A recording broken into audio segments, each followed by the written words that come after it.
इस लॉर्ड जय मसीह की मैं फिर से स्वागत करता हूं अपने चैनल पर। और आज मैं आपको पवित्र आत्मा के 9 वरदान के विषय में कुछ बताना चाह रहा हूं, कुछ आपको बोलना चाह रहा हूं। पवित्र आत्मा का 9 वरदान किसके लिए है? मेरी बातों को सुनेंगे और ध्यान से समझेंगे मेरी बातों को।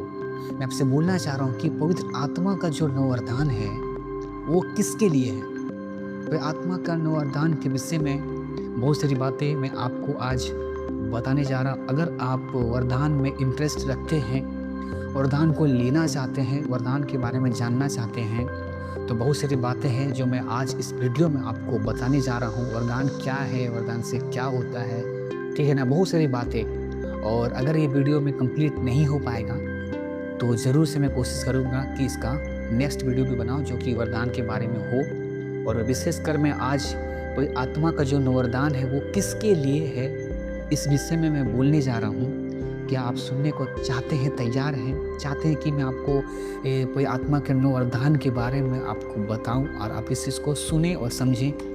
आप कमेंट करेंगे क्या आपके अंदर इच्छा है कि आप 9 वरदान को जानें, इस चीज़ को समझें कि 9 वरदान जो पवित्र आत्मा का जो 9 वरदान है जो परमेश्वर आपको देना चाहता है। हालेलुया। मैं आपसे बोलना चाहता हूँ आत्मा का जो 9 वरदान है जो आपको देना चाहता है। लेकिन बात यहाँ पे ये आ जाता है ना कि वरदान के बारे में बहुत सारे लोग कंफ्यूज रहते हैं, ठीक है ना। वरदान के बारे में बहुत से लोग क्या है कि कंफ्यूज रहते हैं। कंफ्यूज क्या रहते हैं पता है? बहुत लोगों का मानना ये है कि अन्य भाषा सबके लिए नहीं है। और 9 वरदान में एक वरदान आता है जिसका नाम है अन्य भाषा बोलने का वरदान। समझेंगे मेरी बातों को? तो बहुत लोग का मानना क्या है कि अन्य भाषा सबके लिए नहीं है, ठीक है ना। और कुछ लोग ये माने कि 9 वरदान सबके लिए नहीं है, ठीक है ना। मैं वरदान के बारे में डिटेल से भी विस्तार से कोई आत्मा ने मुझे जो प्रकाशन दिया ना, मैं आपको बताने जा रहा हूँ। आप इस चीज़ को सुने ध्यान से, ठीक है ना। आप इस वीडियो पे बने रहे। मैं आपको बोलने जा रहा हूँ कि आत्मा का जो 9 वरदान आपके जीवन में आएंगे उससे क्या होगा, और वो वरदान क्यों आपको लेना चाहिए, या फिर वरदान कैसे मिलेगा। मेरी बातों को समझ पा रहे हैं? विशेष कर बोलना क्या चाहिए, आत्मा के 9 वरदान के विषय में आपसे मैं बोलने जा रहा हूँ। और इस चीज़ को आप सुने ध्यान से। अगर आपके पास अभी टाइम नहीं है तो आप इस वीडियो को सेव कर लें, कहीं पे भी रख लें, ताकि बाद में आप जान पाएँ। क्योंकि वरदान से रिलेटेड आज भी आत्मा ने मुझे जो अगुवाई किया है, मैं चाहता हूँ कि आपको इस वरदान के विषय में बताऊँ जो पहला कुरिन्थी 12 अध्याय में जो लिखा है 9 वरदान के विषय में, ठीक है ना। आप जानने को तैयार हैं? और विशेषकर मैं आपसे बोलना ये चाहता हूँ कि यदि आप मेरे चैनल पर नए आए हो तो आप मेरे चैनल का सब्सक्राइब करें, ताकि बहुत सारी बातें जो परमेश्वर मुझे सिखाए समझा मैं आपको दे पाऊँ। क्योंकि इस वीडियो के द्वारा मैं चाहता हूँ कि आपको बता पाऊँ। अगर आप मेरे चैनल को सब्सक्राइब करेंगे तभी मेरा वीडियो आपके पास आएगा, और आप नहीं करेंगे तो मेरा वीडियो आपके पास नहीं आएगा। तो अगर आप चाहते हैं कि मेरे द्वारा आप जानना, सीखना बहुत सारी बातों को वचन से, तो मैं चाहता हूं कि आप मेरे चैनल को सब्सक्राइब करें और बेल आइकन को भी दबा दें, ताकि मेरा वीडियो आपके पास पहुंच जाए। हालेलुया। तो मैं बोलना चाह रहा हूँ वरदान जो पहला कुरिन्थी 12 अध्याय में लिखा है। आप उसको स्टार्टिंग से 1 से पढ़ कर देख सकते हैं। वहाँ पर 9 वरदान के विषय में बोला गया है, ठीक है ना। बुद्धि का वरदान, ज्ञान का वरदान, विश्वास का वरदान, ठीक है, समझेंगे। बुद्धि, ज्ञान, विश्वास, ठीक है। सामर्थ का वरदान, ठीक है ना। परख का वरदान, अन्य भाषा का वरदान, अनुवाद का वरदान, ठीक है ना। 9 वरदान के विषय में बताया गया, आप अच्छे से पढ़ सकते हैं या आप जानते होंगे, ठीक है ना। वरदान हम थोड़ा डीपली में जाएंगे ना, आप इस चीज़ को सुनेंगे ध्यान से अच्छे से, तो वरदान के बारे में डीपली में जाएंगे। इवन 9 वरदान हो सकता है मैं इस वीडियो में कंप्लीट ना कर पाऊँ 9 वरदान के बारे में पूरा, लेकिन हो सकता है मैं ज़रूर बनाऊंगा 9 वरदान के बारे में अच्छे से, ताकि आप समझ पाएँ एक एक वरदान का क्या बेनिफिट है, वरदान से क्या फ़ायदा होता है, वरदान क्या काम करता है, वरदान किसके लिए। विशेषकर आज इस वीडियो में जो बना रहा हूँ ना, वो वीडियो का टॉपिक क्या है कि जो आत्मा का जो 9 वरदान है वो किसके लिए है। हालेलुया। मैंने क्या बोला, बहुत से लोग सोचते हैं कि अन्य भाषा का वरदान सबके लिए नहीं है। और अभी भी आप मेरे वीडियो को देख रहे हैं, शायद आपके मन में ऐसा आया होगा, या फिर आप ही सोचते होंगे कि 9 वरदान सबके लिए नहीं है या अन्य भाषा सबके लिए नहीं है। लेकिन मैं आपको वरदान के बारे में आपसे बताने जा रहा हूँ, आपको बोलने जा रहा हूँ। तो मैं चाहता हूँ कि आप इस चीज़ को सुने और ध्यान से समझें, ठीक है ना। जैसे मैंने बोला, पहला कुरिन्थी 12 अध्याय में अनुवरदान के बारे में लिखा हुआ है। आप अच्छे से इसको देख सकते हैं, जान सकते हैं। जब आप प्रभु में आते हैं ना, तो परमेश्वर आपको पहले अन्य भाषा का वरदान देता है। समझेंगे मेरी बातों को। यहाँ पे सवाल ये भी आ जाता है कि परमेश्वर सबसे पहले अन्य भाषा के ही वरदान क्यों देता है ना। मेरी बातों को समझ पा रहे हैं? सबसे पहले अन्य भाषा की वरदान क्यों देता है। यहाँ पे एक बात आपको और बोलना चाह रहा हूँ। बहुत से लोग ऐसा है जो अन्य भाषा का वरदान को मांगते हैं और उसके बाद उसको अन्य भाषा का वरदान मिलता है, और बहुत लोग ऐसा है कि जो अन्य भाषा का वरदान नहीं मांगता लेकिन तो भी उसको मिलता है। आप कमेंट करके में बता सकते हैं आपने अन्य भाषा का वरदान को मांग कर पाया है या फिर बिना मांगे आपको मिला है। आप कमेंट करके बता सकते हैं। मेरा सवाल फिर यहाँ पे ये आ जाता है कि जो व्यक्ति अन्य भाषा मांगा उसके बाद उसको मिला, यहाँ तक सही, लेकिन जिन्होंने नहीं मांगा उसको भी मिला, तो क्यों मिला? हालेलुया, मेरी बातों को समझेंगे। उसको क्यों मिला? परमेश्वर से अन्य भाषा का वरदान क्यों दे दिया, है ना। तो विशेषकर बहुत सारी बातें हैं वरदान से रिलेटेड, मैं आपको बताऊंगा। लेकिन मेरा आज का इस टॉपिक का जो मकसद है, जो बताने का, वो है कि पवित्र आत्मा का जो वरदान है वो किसके लिए है, ठीक है ना। ये आज का टॉपिक है। मैं चाहता हूँ कि इस विषय में आपसे बातचीत करूँ और मैं आपको बताऊँ, ठीक है ना। तो हम जानेंगे कि पवित्र आत्मा का जो वरदान है वो किसके लिए है, ठीक है ना। अब यहाँ पे आ जाता है सवाल, वरदान, एक शब्द क्या आता है? वरदान। पवित्र आत्मा का वरदान। वरदान का मतलब आप समझ पा रहे हैं मेरी बातों को? आप कमेंट करके बताएंगे वरदान का मतलब क्या होता है। वरदान का मतलब होता है गिफ्ट्स। हालेलुया। अगर इसको हम चेंज करें, वर्ड को चेंज करें, तो क्या होगा कि पवित्र आत्मा का गिफ्ट।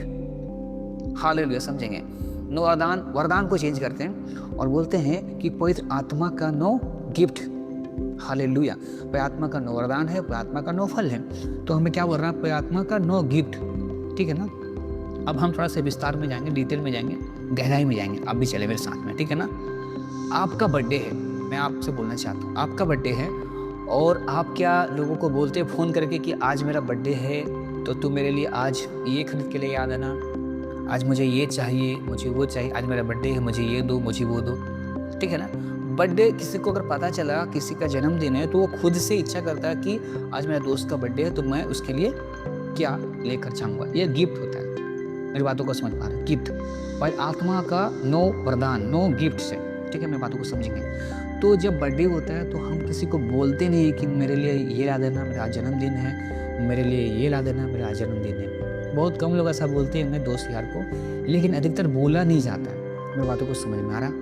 बोला नहीं जाता है। गिफ्ट आपको दिया जाता है। अगर किसी को पता चला कि आपका जन्मदिन है तो आपके लिए वो गिफ्ट को लेकर आएगा, खुद से लेकर आएगा। वो पूछता नहीं उसको कि भाई तुम्हारा जन्मदिन है तो तुम्हारे लिए हम क्या लेकर आए। ऐसा बोलता है क्या?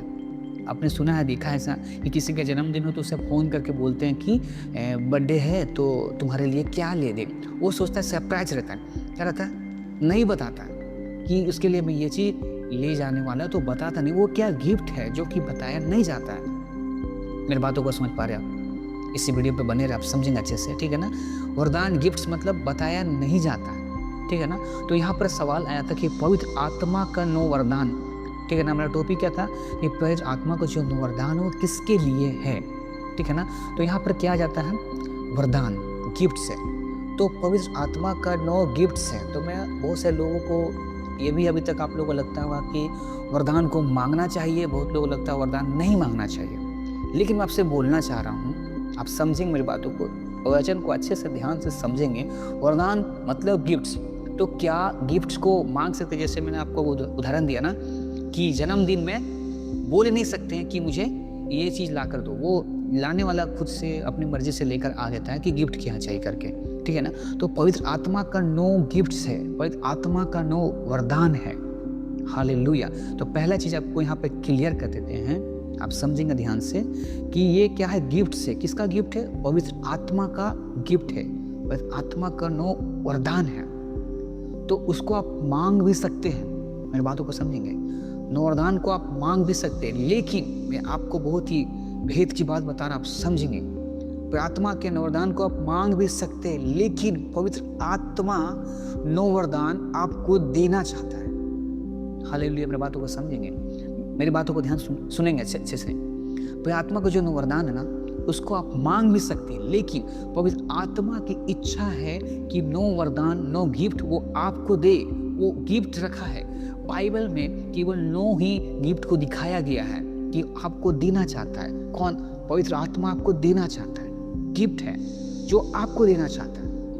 हालेलुया, मेरी बातों को समझेंगे, लेकिन उसको आप मांग भी सकते हैं। लेकिन मैं आपसे बोलना चाहता हूँ, यदि आप पवित्र आत्मा की बातों को, पवित्र आत्मा आपसे जैसा जैसा बोल रहा है वैसा वैसा आप कर रहे हैं, जैसे जैसा पवित्र आत्मा आपको अगुवाई कर रहा है वैसा वैसा उसकी बातों को मान रहे हैं, मतलब पवित्र आत्मा के हिसाब से चल रहे हैं, मैं आपको बोलना चाहता हूँ पवित्र आत्मा का जो गिफ्ट है वो आपके जीवन में, हालेलुया, आपके जीवन में आने लगेगा। वो देना स्टार्ट कर देगा।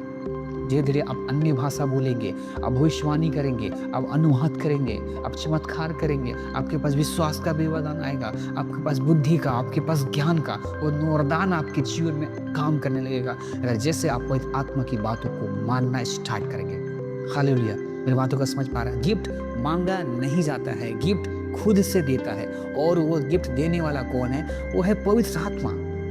पवित्र आत्मा ही आपको उस गिफ्ट को देना चाहता है, जो 9 गिफ्ट के बारे में, जो वरदान के बारे में दिखाया गया है बाइबल में, जो 1 कुरिन्थी 12 अध्याय में, वो पवित्र आत्मा आपको देना चाहता है। क्या आप लेना चाहते हैं? आप कमेंट करेंगे। क्या आप चाहते हैं कि पवित्र आत्मा का जो 9 वरदान वो हर एक लोगों को देना चाहता है? पहला चीज़ हम यहाँ पे क्लियर करें कि पवित्र आत्मा का जो 9 वरदान है वो सबों के लिए है, सभी को पवित्र आत्मा देना चाहता है। यहाँ पे डिटेल में समझेंगे कि पवित्र आत्मा का क्या है, 9 गिफ्ट है। तो क्या पवित्र आत्मा चाहता है कि मैं किसी को गिफ्ट दूं और किसी को ना दूं?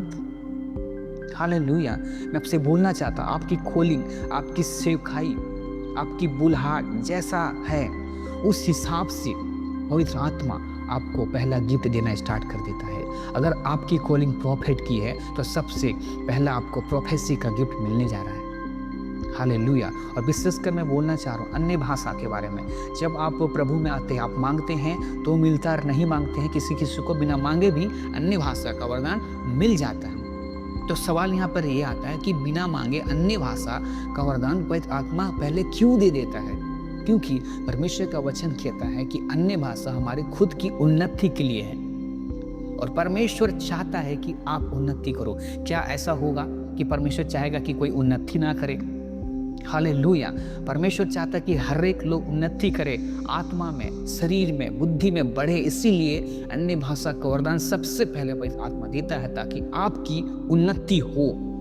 हालेलुया, मेरी बातों को समझ पा रहे हैं? अब कमेंट करके बताएंगे क्या आप मेरी बात को समझ पा रहे हैं, है ना? अन्य भाषा का वरदान, एक और बात आपको बोलना जा रहा हूँ, आप सुनेंगे अच्छे से ध्यान से। अगर आपके पास नोटबुक है तो आप लिख सकते हैं। अन्य भाषा का जो वरदान है ना, आपके जीवन में जो भी वरदान कार्य कर रहे हैं, जो भी वरदान, हो सकता है कि आपके अंदर कोई गिफ्ट हो वो छुपा हुआ, जैसे कि अगर आपके अंदर भविष्यवाणी का गिफ्ट है और वो छुपा हुआ, भविष्यवाणी का वरदान है लेकिन वो आपके अंदर छुपा हुआ है, लेकिन जैसे ही आप अन्य अन्य भाषा में प्रार्थना करेंगे, अन्य अन्य भाषा में प्रार्थना करेंगे, वो गिफ्ट क्या होगा ना, तेज होगा, वो गिफ्ट बढ़ेगा, उन्नति करेगा। मतलब कहना ये चाहता हूँ कि जो भी वरदान आपके अंदर काम कर रहा है वो अन्य भाषा बोलने के द्वारा आपका वरदान एक्टिव होता है। हालेलुया, मेरी बातों को समझ पा रहे हैं? अगर आपको परमेश्वर ने वर्शिप करने का वरदान दिया है और आप वर्शिप नहीं कर पा रहे हैं, तो जैसे आप अन्य भाषा में प्रार्थना करेंगे ना, वो वरदान एक्टिव होगा। भविष्यवाणी का वरदान दिया लेकिन काम नहीं कर रहा, अन्य भाषा प्रार्थना करेंगे वो एक्टिव होगा। परख का स्पीड आपको दिया, परख का वरदान आपको दिया लेकिन काम नहीं कर रहा, लेकिन जैसे आप अन्य भाषा बोलेंगे, परख का आत्मा, परख का वरदान एक्टिव होना स्टार्ट कर देगा। मैं आपसे बोलना चाह रहा हूँ कि अन्य भाषा का जो वरदान है वो आपके अंदर जो वरदान छुपा हुआ है उसको प्रकट करता है। हालेलुया, अगर आप इस बात को लेकर टेंशन में है कि मेरी कॉलिंग क्या है, मेरी बुलाहट क्या है, तो आप अन्य भाषा में कंटिन्यू प्रार्थना करें, प्रार्थना करें, प्रार्थना करें, प्रार्थना करें। आपकी कॉलिंग, आपकी बुलाहट खुद ब खुद पता चल जाएगा कि आपकी बुलाहट, आपकी कॉलिंग क्या है। ठीक है, मैं आपको बोलना ये चाह रहा था, आज के इस टॉपिक से समझाना मैं ये चाह रहा था कि अन्य भाषा और जो भी परमेश्वर ने वरदान को रखा वो किसके लिए है। यहाँ पर मैं क्लियर करता हूँ कि जो वरदान है, जो गिफ्ट है, वो सभी के लिए है, क्योंकि पवित्र आत्मा का 9 गिफ्ट है और पवित्र आत्मा ये नहीं चाहता किसी को दूँ किसी को ना दूँ, पवित्र आत्मा सबको देना चाहता है। तो पवित्र आत्मा का जो गिफ्ट्स है वो सभी के लिए है, कोई भी उसको ले सकता है, लेकिन उसको लेने के लिए जो मेहनत करना पड़ता है वो चीज़ हर एक लोग नहीं कर पाता है।